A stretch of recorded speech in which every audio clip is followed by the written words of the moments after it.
بسم الله الرحمن الرحيم الرحمن علم القرآن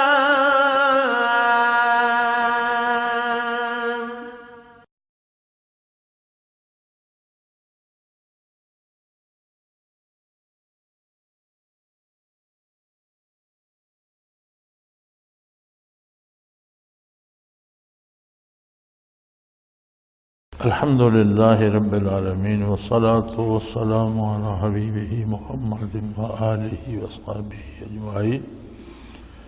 أعوذ بالله من الشيطان الرجيم. بسم الله الرحمن الرحيم. قل لا أجد فيما أوحي إلي محرما على طاعم يطعمه إلا أن يكون ميتة أو دما مسفوحا أو لحم خنزير فإنه رجس أو فسق أهل لغير الله به فمن اضطر غير باغ ولا عاد فإن ربك غفور رحيم. وعلى الذين هادوا حرمنا كل ذي ظفر ومن البقر والغنم حرمنا عليهم شحومهما إلا ما حملت ظهورهما أو الهوايا أو ما اختلط بعظم ذلك جزيناهم ببغيهم وإنا لصادقون. فإن كذبوك فقل ربكم ذو رحمة واسعة ولا يرد بأسه عن القوم المجرمين. سيقول الذين أشركوا لو شاء الله ما أشركنا ولا آباؤنا ولا حرمنا من شيء كذلك كذب الذين من قبلهم حتى ذاقوا بأسنا. قل هل عندكم من علم فتخرجوه لنا إن تتبعون إلا الظن وإن أنتم إلا تخرصون. قل فلله الحجة البالغة فلو شاء لهداكم أجمعين.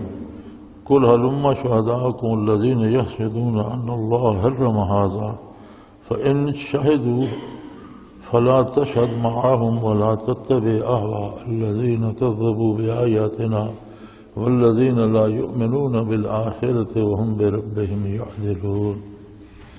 اللهم سبحانك لا علم لنا إلا ما علمتنا إنك أنت العليم الحكيم. مولاي صل وسلم دائما ابدا على حبیبک خیر الخلق کلہم. ان آیات مبارکہ کا سادہ سا با محاورہ ترجمہ عرض کیے دیتا ہوں کہ آپ فرما دیجئے کہ کھانے والے کے لیے جو چیزیں اللہ نے کھانے کی مقرر کی ہیں ان میں تو میں نے کوئی چیز حرام نہیں پائی سوائے اس کے کہ کوئی مردار ہو. مردار کہتے ہیں جو جانور حلال ہیں وہ ذبح کیے بغیر مر جائے تو وہ مردار ہے، یا بہتا ہوا خون، یا خنزیر کا گوشت جو سخت ناپاک ہے، اور یا وہ جانور جس میں شرک کا شائبہ پایا جائے اور وقت ذبح اللہ کے علاوہ کسی اور کا نام لیا جائے. اور اس میں بھی یہ گنجائش ہے کہ اگر کوئی مجبور ہو کر جان بچانے کے لیے اتنا حرام کھا لے جس سے اس کی جان بچ جائے تو اللہ کریم معاف کرنے والے ہیں، بخشنے والے ہیں، رحم کرنے والے ہیں.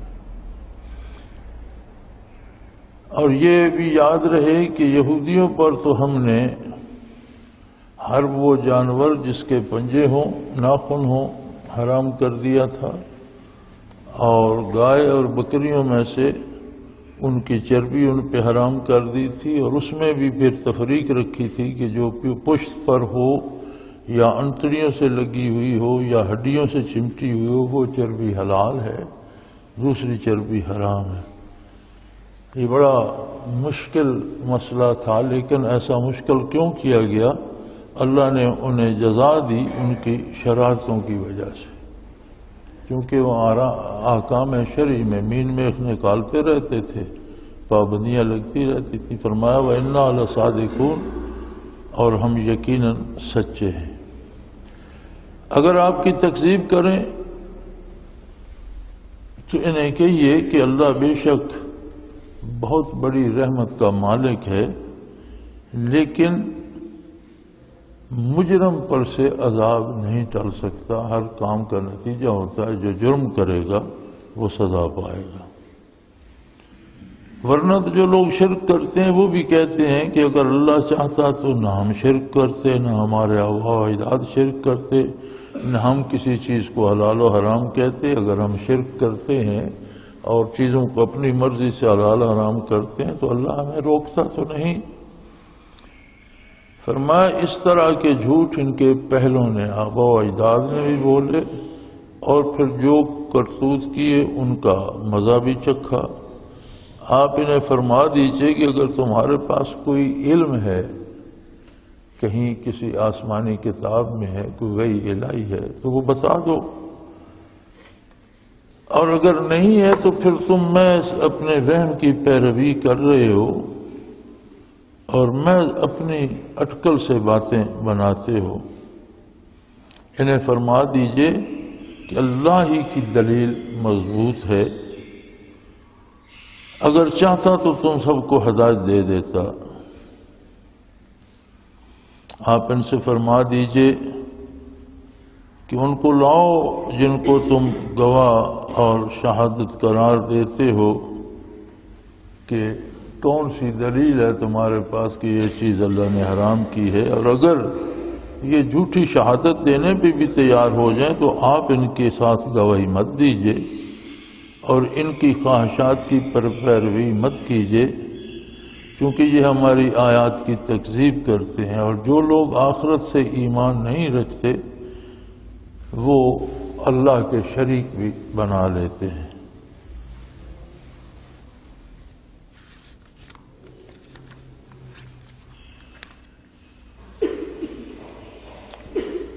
حلت و حرمت کی بات چل رہی تھی تو چیزیں حلال یا حرام کرنے کا اختیار بھی اسی ہستی کو ہے جس نے چیزیں پیدا کی ہیں، جو مالک ہے۔ اور یہ بھی بڑی صحیح بات ہے کہ جو چیزیں شریعت نے جن کا کھانا حرام کیا ہے ان کے کھانے سے انسانی صحت کو بھی نقصان ہوتا ہے۔ یہ بڑی خوبصورت بات ہے کہ شریعت نے کوئی ایسی چیز جو انسان کے حق میں مفید ہو وہ حرام نہیں فرمائی، وہ چیزیں حرام فرمائی ہیں جو کھانے کے لیے نہیں ہیں۔ لیکن لوگوں کی عادت ہے کہ وہ اپنی اغراض فاسدہ کو پورا کرنے کے لیے اپنی طرف سے مسائل گھڑتے رہتے ہیں۔ جیسے اللہ نے سود کو حرام قرار دیا ہے تو اسے حلال کرنے کے لیے اس کا نام منافع رکھ لیا یا مارکپ رکھ لیا۔ یہ نام بدلنے سے چیز کی حیثیت تو نہیں بدل جاتی۔ تو یہ وہ ہیلے ہیں جو کفار کیا کرتے تھے۔ تو آپ انہیں فرما دیجئے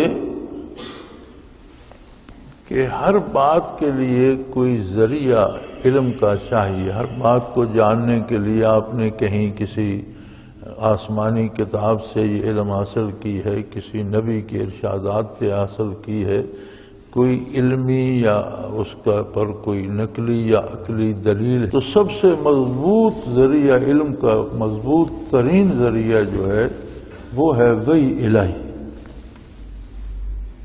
کوئی سن کر علم حاصل کرتا ہے لیکن اپنے جیسے بندوں سے سنتا ہے، کوئی کتاب پڑھتا ہے تو سوائے اللہ کی کتاب کے یا رسول اللہ صلی اللہ علیہ وسلم کے ارشادات کے باقی جو کتابیں ہیں وہ سب ایک جیسے انسان ہیں اور ان کی اپنی رائے ہے۔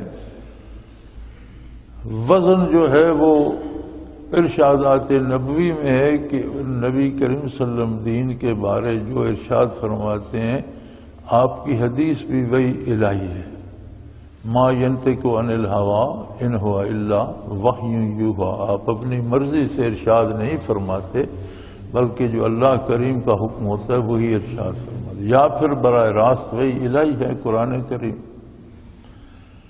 تو آپ انہیں فرما دیجئے کہ مجھ پر وحی آتی ہے اور وہی نے مجھے یہ بتایا ہے کہ حلال جانوروں میں صرف وہ حرام ہے جو اللہ کے نام کے بغیر مر جائے، جس پر اللہ کے نام کی تکبیر نہ پڑھی جائے اور مردار ہو جائے وہ حرام ہے، یا دم مسفوح بہتا ہوا خون جو ذبح کے وقت نکلتا ہے وہ خون حرام ہے۔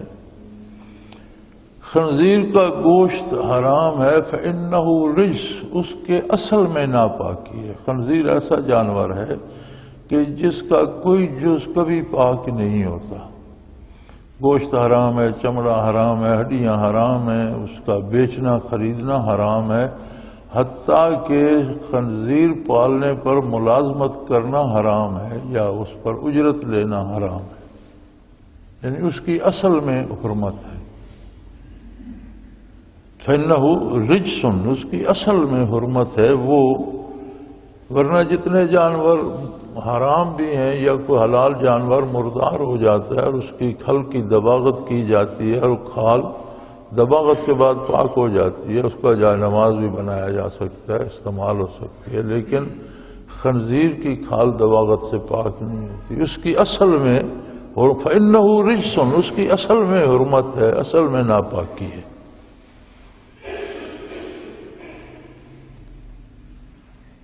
او فسقن الا لغیر اللہ بہ، یا یہ جرم ہے کہ کوئی اللہ کے نام کے علاوہ کسی اور کا نام وقت ذبح جانور پر لے تو یہ شرک بھی ہے اور وہ جانور بھی حرام ہو جاتا ہے۔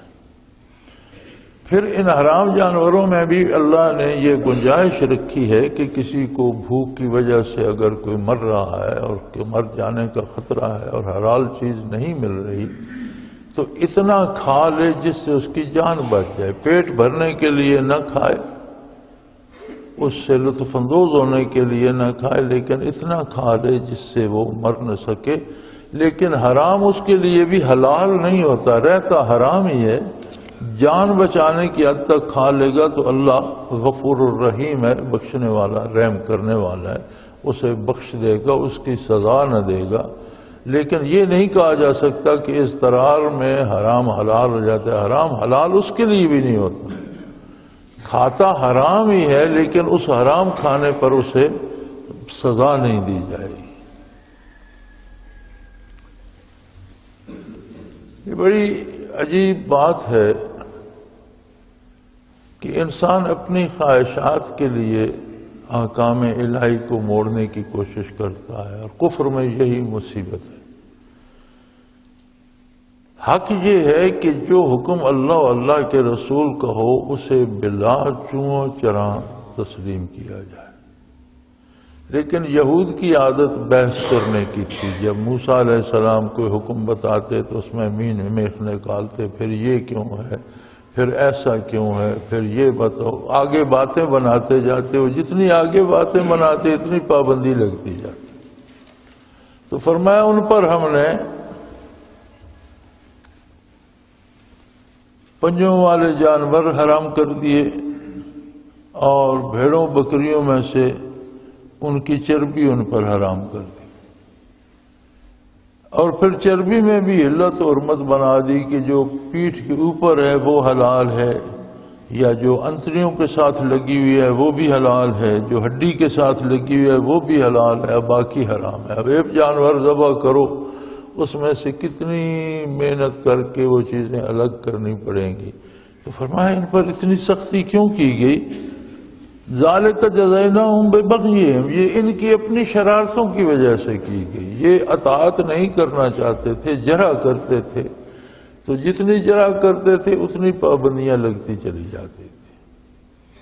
اور یہ بڑی عجیب بات ہے، فرماتے ہیں کہ علماء حق سے یا بزرگوں سے کوئی بات سنتے ہو تو اسے سمجھنے کی کوشش ضرور کرو، کوئی چیز سمجھ میں نہیں آئی تو سمجھنے کے لیے سوال ضرور کرو، لیکن جرا کرنے کے لیے شرارتاً سوال نہ کیے جائیں۔ بعض لوگ اپنی سادگی میں، یا جہالت کہہ لیجئے، جہالت ذرا وزنی لفظ ہے، سادگی بہتر ہے، اپنی سادگی میں بھی ایسے سوال کر جاتے ہیں جن سے پابندیاں بڑھ جاتی ہیں۔ مثلا کسی کو شیخ نے کہہ دیا درود شریف پڑھا کرو، اب وہ کوئی درود شریف پڑھے، کتنی بار پڑھے، اللہ کرے گا اس پر اللہ کی رحمت ہوگی، اس کا مسئلہ حل ہو جائے گا۔ اب سوال کریں گے جی کون سا درود پڑھو، تو ایک اور پابندی لگ گئی کہ فلاں پڑھو، پھر پوچھیں گے جی کتنی بار پڑھوں، ایک اور پابندی لگ گئی 500 بار پڑھو، 300 بار پڑھو۔ تو اس طرح کے جتنے سوال ہوتے جائیں گے پابندی بڑھتی جائے گی۔ اس لیے جو چیز سمجھ میں آئے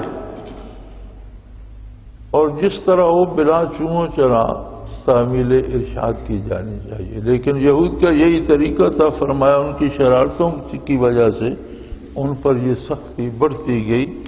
وَإِنَّا لَصَادِقُونَ، اور یقیناً ہم سچے ہیں۔ فرمایا سچی بات اللہ ہی کی ہوتی ہے، اللہ کی بات حرف بحرف سچ ہوتی ہے۔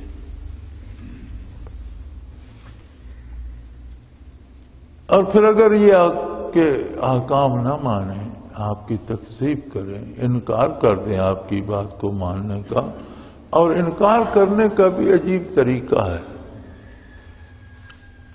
آپ کو مسلمانوں میں بھی ایسے لوگ مل جائیں گے جو فرائض تک ادا نہیں کرتے، نماز نہیں پڑھیں گے، روزہ نہیں رکھیں گے، حرام کھا جائیں گے، اور پوچھو تو کہتے کوئی نہیں جی اللہ بڑا کریم ہے، خیر ہے، اللہ معاف کر دے۔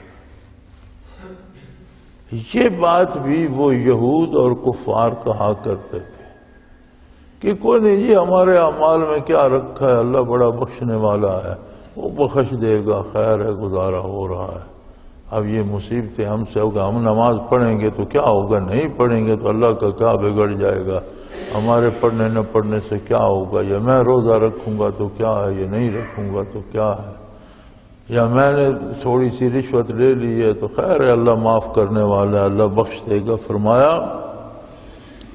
اگر آپ صلی اللہ علیہ وسلم کی اطاعت نہ کریں اور اس بات پہ نہ کریں کہ کہتے رہے خیر ہے جی اللہ بخشنے والا ہے، تو آپ ان کو فرما دیجئے ربکم ذو رحمت واسعہ، اللہ کی رحمت بے پناہ وسیع ہے۔ کوئی انسان یا انسانی علم اس کا احاطہ نہیں کر سکتا۔ اس کی ذات جس طرح احاطے سے بالا تر ہے، اس کی صفات بھی انسانی علوم کی حدود سے بالا تر ہے۔ اس کی رحمت بے پناہ وسیع ہے، لیکن یہ یاد رکھو یہ بھی اسی کا قانون ہے، وَلَا يُرَدُّ بَأْسُهُ عَنِ الْقَوْمِ الْمُجْرِمِينَ، جو جرم کرتا ہے اس کو جرم کی سزا بھگتنا ہوگی۔ یہ اسی رب کا بنایا ہوا قانون ہے جو بڑا رحیم ہے، کریم ہے، غفور ہے، لیکن اس کا یہ قانون ہے، وہ اپنے قانون کو نہیں توڑے گا۔ اگر تم برائی کرو گے تمہیں اس کا نتیجہ بھگتنا ہوگا۔ اللہ کی رحمت کا یہ مطلب نہیں کہ آپ نافرمانی کر کے رحمت کو پا لیں۔ رحمت کو پانے کے لیے رحمت کے ساتھ جڑنا اور اطاعت ضروری ہے۔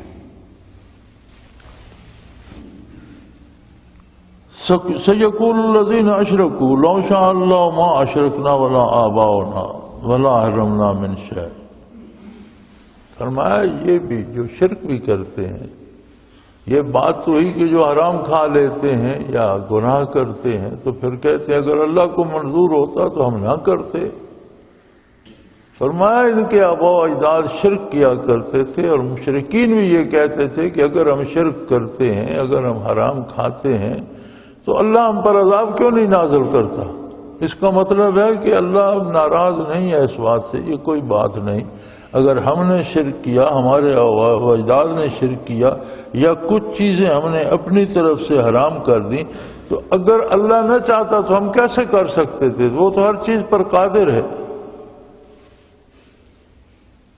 یہ بات اس لیے غلط ہے کہ اللہ کریم نے انسان کو عقل و شعور بھی دیا، اس کی طرف انبیاء مبعوث فرمائے، اپنی کتابیں نازل فرمائیں، اور اسے یہ فیصلہ کرنے کا اختیار دیا کہ وہ اطاعت کرنا چاہتا ہے یا نافرمانی۔ جس کے دل میں یہ جذبہ پیدا ہو جائے کہ مجھے اللہ کی اطاعت کرنا ہے، وہ کتنے گناہ بھی کر چکا اسے توبہ کی توفیق بھی دے دیتا ہے، ہدایت کے سامان بھی بنا دیتا ہے۔ اور جس کے دل میں یادی الیہ من ینیب، انابت ہوتی ہے دل کے اندر آرزو کا پیدا ہونا کہ مجھے اللہ کی اطاعت، جس کے دل میں خلوص سے یہ بات آ جائے مجھے اللہ کی اطاعت کرنی ہے، اس کے لیے بڑے راستے کھول دیتا ہے جو اسے اطاعت کی طرف لے جاتے ہیں۔ اس توبہ نصیب ہوتی ہے، گناہ بھی معاف ہو جاتے ہیں، نیکیاں شروع ہو جاتی ہیں۔ اور علماء لکھتے ہیں کہ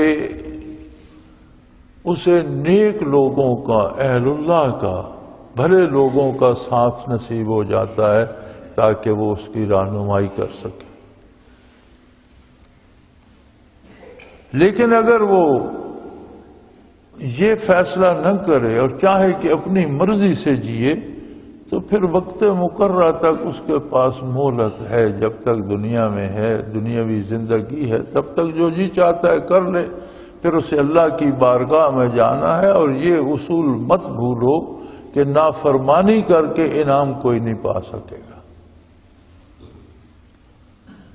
کذالک کذب الذین من قبلہم، ان سے پہلوں نے بھی یہی جھوٹ بولا کہ اگر ہم بتوں کی پوجا کرتے ہیں یا ہم وہ چیزیں جو شریعت نے حرام کی ہیں انہیں حرام نہیں سمجھتے یا حلال کو حرام بنا دیتے ہیں تو کیوں نہیں ہم پر عذاب آ جاتا؟ اگر عذاب نہیں آتا تو اس کا مطلب ہے کہ اللہ کو بھی یہ پسند ہے۔ اب یہ بڑی عجیب بات ہے کہ اللہ کو نافرمانی کیسے پسند ہے؟ بات پسند کی نہیں، بات اس کے علم اور حلم کی ہے، اس جانتا ہے، وہ اس نے مہلت دی ہے انسان کو اور اس مہلت تک اس کے پاس وقت ہے، آخر اسے اللہ کے حضور پیش ہونا اور ایک ایک بات کا جواب دینا پڑے گا۔ فرمایا ان کے پہلے جو کہتے تھے اس طرح، ان کے انجام سے یہ بے خبر ہیں کیا؟ ان کا کیا حشر ہوا؟ حتیٰ ذاقوا باسنا، ان پر عذاب آئے، انہوں نے عذاب کا مزہ چکھا، تباہ ہو گئے، قوموں کی قومیں، کوئی غرق ہو گیا، کسی پر آگ برسی، کسی کو پانی میں ڈبو دیا گیا، کوئی زمین میں دھنس گیا، اور قوموں کی قومیں تباہ ہو گئیں۔ کفر و شرک اور برائی پر کوئی بھلا نتیجہ مرتب نہیں ہوتا۔ یہ جھوٹ ان کے پہلوں نے بھی بولا تھا، حتیٰ ذاقوا باسنا، حتیٰ کہ انہوں نے ہمارے عذاب کا مزہ چکھا۔ قل هل عندکم من علم فتخرجوہ لنا، انہیں فرما دیجئے کہ میرے پاس تو علم ہے، جو بات میں کر رہا ہوں وہ وحی الہی سے کر رہا ہوں، اور علم کے سارے ذرائع میں سب سے مضبوط ذریعہ علم وحی الہی ہے، اللہ کا نبی جو براہ راست اللہ سے علم حاصل کرتا ہے۔ تمہارے پاس کیا دلیل ہے؟ کوئی علمی دلیل ہے تمہارے پاس؟ ان تتبعون الا الظن وان انتم الا تخرصون، تم صرف محض اپنے گمان کی اور وہم کی پیروی کر رہے ہو اور اللہ پر جھوٹ بول رہے ہو، اپنی طرف سے باتیں بنا کے اللہ کے ذمہ لگا رہے ہو۔ یہ بڑی سمجھنے والی بات ہے کہ وہ افعال جنہیں نبی کریم صلی اللہ علیہ وسلم نے کرنے کا حکم نہیں دیا یا حضور سے ثابت نہیں ہے، صحابہ کرام سلف صالحین سے ثابت نہیں ہے کہ یہ دین ہے، انہیں ثواب کی نیت سے کرنا یہ اللہ پر جھوٹ باندھنا ہے۔ ہماری ایک مصیبت یہ ہے کہ یا تو ہم اللہ کی اطاعت کی طرف نہیں آتے، اس میں بہت ساری کمی رہ جاتی ہے، یا پھر جب عبادات کرنے لگتے ہیں، نماز روزے کی توفیق ہوتی ہے تو اس میں بہت سی ایسی باتیں شامل کر لیتے ہیں جن کا شریعت میں کوئی وجود نہیں۔ کام دو چار طرح سے ہیں، کچھ فرض ہیں، اس کے بعد سنت ہے، واجب ہے، واجب کے بعد سنت ہے حضور اکرم صلی اللہ علیہ وسلم کی، سنت کے بعد مستحبات ہیں، ایسے کام ہیں جن کا کرنا اچھا ہے، نہ کیا جائے تو جرم نہیں ہے۔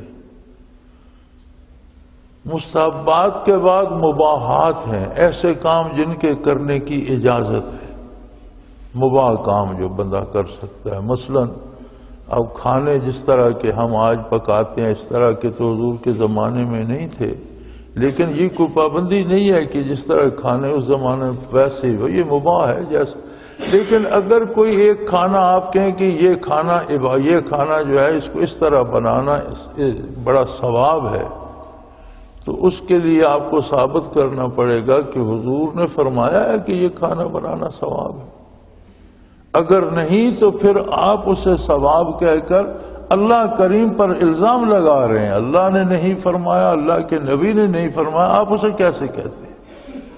تو یہ اتنی بڑی بات ہے جسے ہم سمجھتے ہی نہیں، جس کی ہم پرواہ نہیں کرتے، لیکن کسی کام کو کوئی دعا طریقہ ہے مانگنے کا یا صلاۃ و سلام پڑھنے کا یا نوافل پڑھنے کا یا عبادات کا یا معاملات کا، لین دین کا یا برادری رشتہ داری میں معاملات کا، ایک دوسرے سے برتنے کا، تو مباحات اس میں بہت سارے ہیں، اجازت ہے۔ لیکن یہ کہنا کہ یہ کام کرنا ثواب ہے، اس کے لیے سند چاہیے قرآن سے، حدیث سے، علماء حق سے، سلف صالحین سے کہ یہ اللہ و اللہ کے رسول کا ارشاد ہے۔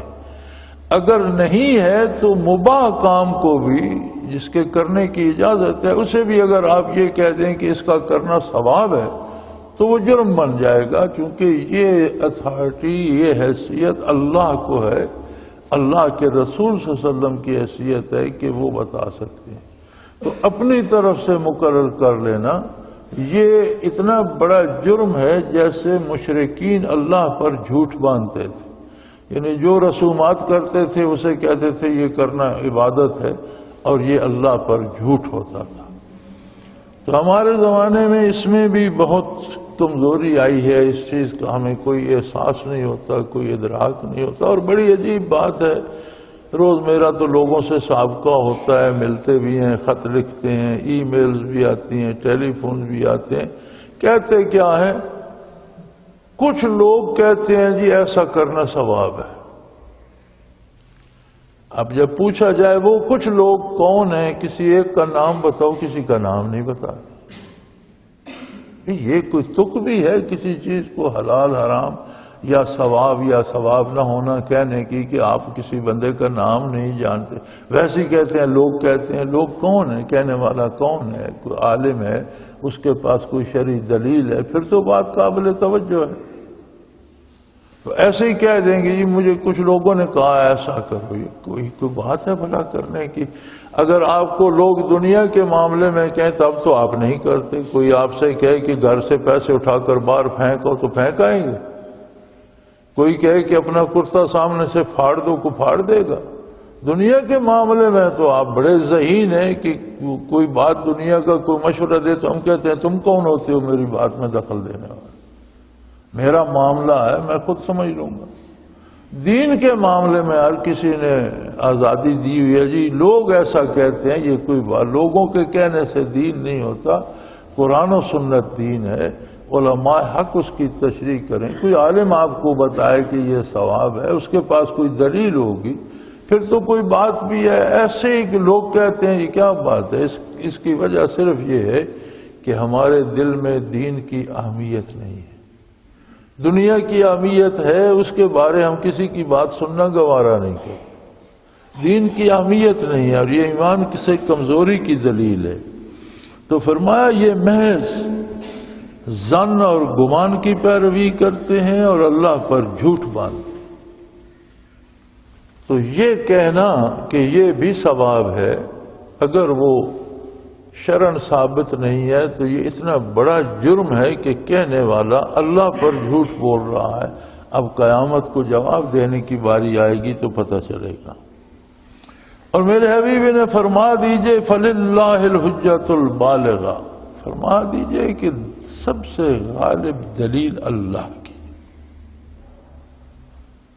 اللہ خالق ہے سب کا، مالک ہے سب کا، عالم ہے، ہر چیز کو جانتا ہے، اس کا علم حضوری ہے، حاضر و ناظر ہے، ہمہ وقت ہر جگہ ذاتی طور پر جانتا ہے، لہذا جو بات اس کی بارگاہ سے ارشاد ہوتی ہے وہ ہمیشہ مضبوط ترین دلیل وہی ہوتی ہے، غالب دلیل وہی ہوتی ہے۔ اور اگر چاہتا تم سب کو ہدایت دے دیتا، یہ بات تم سب کی سمجھ میں آ جاتی، لیکن نہ تم نے اس سے خواہش کی نہ اس نے تمہیں ہدایت دی۔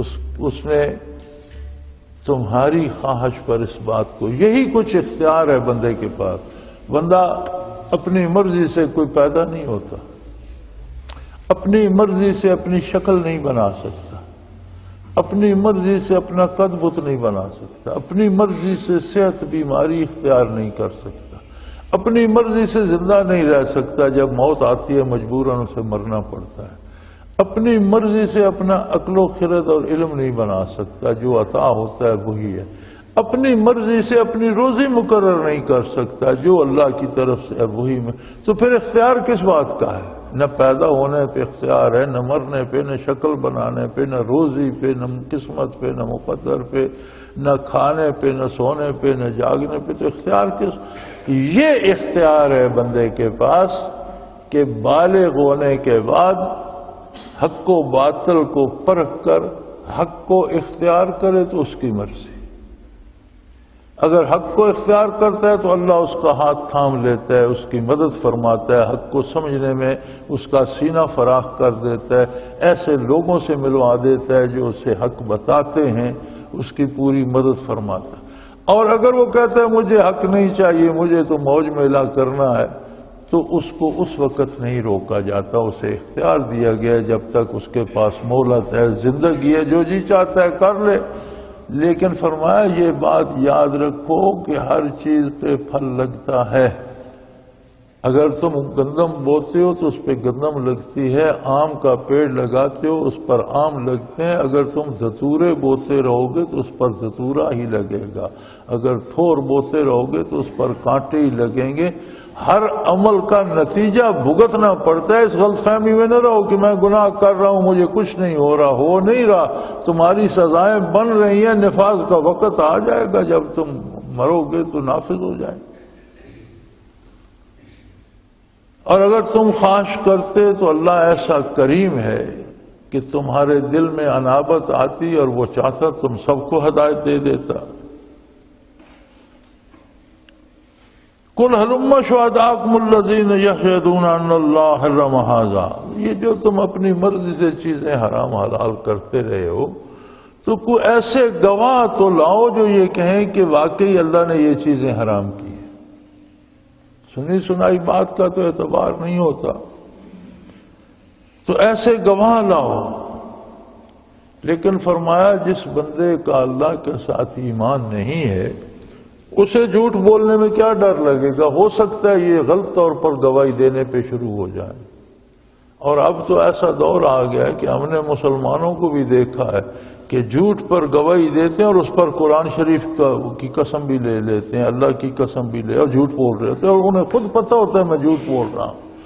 فرمایا میرے حبیب اگر یہ کافر اور مشرک اپنے کفر و شرک پر جھوٹی گواہی دینے بھی لگ جائیں، آپ ان کی گواہی قبول نہ کیجئے، فلا تشہد معہم، ان کے ساتھ اس گواہی میں آپ شریک نہ ہوں، ان کی بات قبول نہ کیجئے۔ ولا تتبع اہواء الذین کذبوا بآیاتنا، اور جو لوگ میرے احکام اور میری آیات کا انکار کرتے ہیں آپ ان کی بات ہرگز نہ مانیے۔ ایک اصول بتایا اپنے حبیب صلی اللہ علیہ وسلم کو کہ میرے حبیب جو میری بات نہیں مانتا آپ اس کی بات مت مانیں۔ اب یہ فرمایا تو حضور صلی اللہ علیہ وسلم کو گیا ہے، لیکن پوری نوع انسانی کے لیے، میرے اور آپ کے لیے بھی یہ بڑا اصول ہے کہ جب ہم کسی کی بات مانتے ہیں تو ہمیں یہ دیکھنا چاہیے کہ یہ اللہ کی بات مانتا ہے۔ یہ روز ہمارے ساتھ دھوکہ ہوتا ہے، ٹھگی ہوتی ہے، لوگ لاکھوں روپے لے جاتے ہیں، انکار کر دیتے ہیں میں نے تم سے نہیں لیے تھے، دیتے نہیں ہیں۔ کیوں ہوتا ہے؟ ہم جھوٹوں پر اعتبار کرتے ہیں، جو اللہ کی اطاعت نہیں کرتے ان پہ ہم اعتبار کرتے ہیں، وہ ہم سے دھوکہ کر جاتے ہیں۔ کتنا خوبصورت اللہ نے اصول بتایا کہ جو میری بات نہیں مانتا تم اس کی بات مت مانو، اس پر اعتبار مت کرو۔ تو یہ ارشاد تو حضور نبی کریم صلی اللہ علیہ وسلم کو ہوا اور عقیدے کے معاملے میں ہوا، لیکن یہ اتنا خوبصورت اصول ہے کہ زندگی کے ہر معاملے میں اپنایا جانا چاہیے۔ اور ویسے بھی اہل حق فرماتے ہیں کہ کسی سے دوستی کرنے سے پہلے یہ دیکھ لو کہ وہ اللہ سے اس کی دوستی ہے۔ اگر وہ اللہ کا فرما بردار نہیں ہے تو تم اس سے دوستی کر کے کیا حاصل کرو گے؟ جو اللہ سے وفا نہیں کرتا وہ تم سے وفا کرے۔ اور یہ ایسے بد نصیب ہیں، یہ اتنی دلیری سے جھوٹ کیوں بولتے ہیں، جھوٹی قسمیں کیوں کھا جاتے ہیں، اور پھر ایسے اللہ پر جھوٹ کیوں بولتے ہیں؟ جو کام کرنے کا اللہ نے حکم، جس کو اللہ نے حرام قرار نہیں دیا یہ حرام قرار دیتے ہیں، جس کام کا اللہ نے حکم نہیں دیا یہ کہتے ہیں یہ اللہ کا حکم ہے۔ اللہ پر جھوٹ بولتے ہیں، اس پر قسمیں بھی کھاتے ہیں۔ فرمایا اس لیے لا یؤمنون بالآخرہ، ان میں دو خامیاں ہیں۔ ایک خامی تو یہ ہے کہ انہیں آخرت کا یقین ہی نہیں ہے، سنا سنایا ہوا ہے انہوں نے لیکن انہیں یقین نہیں ہے۔ اور دوسری خرابی یہ ہے کہ اللہ کے ساتھ شرک کرتے ہیں اور دوسروں سے امیدیں رکھتے ہیں، غیر اللہ سے امیدیں رکھتے ہیں، ان سے اپنے کام نکلوانے کی امید رکھتے ہیں۔ اور جسے آخرت پر یقین نہیں اور شرک میں مبتلا ہے وہ کوئی جھوٹ بھی بول سکتا ہے، اس کا اعتبار کرنے کا کیا فائدہ؟ تو آخر دعوانا ان الحمدللہ رب العالمین۔ اللہ اللہ اللہ اللہ اللہ اللہ اللہ اللہ۔ حضرت امیر محمد اکرم آوان مد ذلہ العالی دارالعرفان منارہ ضلع چکوال میں سالہ سال سے قرآن و حدیث کے اوپر خطابات کر رہے ہیں اور سلسلہ نقشبندیہ اویسیہ کے مطابق لوگوں کو ذکر الہی کی تربیت دے رہے ہیں۔ وہ قرآن پاک کی تفسیر ترتیب وار بیان کر رہے ہیں۔ تفسیر قرآن کو وہ موجودہ ملکی اور بین الاقوامی حالات کے مطابق بیان کرتے ہیں۔ موٹر وے سے کلر کہار کے انٹرچینج سے نکلتے ہوئے کلر کہار کی جھیل سے ہوتے ہوئے میانی، بوچھال اور نور پور سے گزرتے ہوئے دارالعرفان منارہ پہنچ سکتے ہیں۔ حضرت امیر محمد اکرم آوان نے بچیوں اور بچوں کی دینی اور دنیاوی تعلیم کے لیے سقارہ اکیڈمی کے نام سے ایک درسگاہ بھی قائم کی ہے، جس کا افتتاح ملک پاکستان کے صدر جنرل محمد ضیاء الحق نے اپنے دست مبارک سے کیا تھا۔ وہ تمام احباب جو اسلام کی طلب رکھتے ہیں ان سے گزارش ہے کہ دارالعرفان منارہ ضلع چکوال میں امیر محمد اکرم آوان صاحب کے خطابات سے مستفید ہوں۔ وہ ہر جمعے کو نماز سے پہلے بیان فرماتے ہیں۔ ہر ماہ کی پہلی اتوار کو ماہانہ اجتماع ہوتا ہے جس میں آپ خصوصی خطاب فرماتے ہیں اور پاکستان کے چاروں صوبوں سے احباب اس اجتماع میں شرکت کرتے ہیں۔ اس کے علاوہ یہاں سال میں 2 مرکزی اجتماعات بھی ہوتے ہیں، ایک رمضان المبارک میں اعتکاف کا اجتماع اور دوسرا جولائی اور اگست میں 40 دن کا اجتماع ہوتا ہے جس میں روحانی تربیت کی جاتی ہے۔ اپنا خون سیماب دے کر اتنا ہم کر جائیں گے، نام آقا کا چمن میں پھر رقم کر جائیں گے۔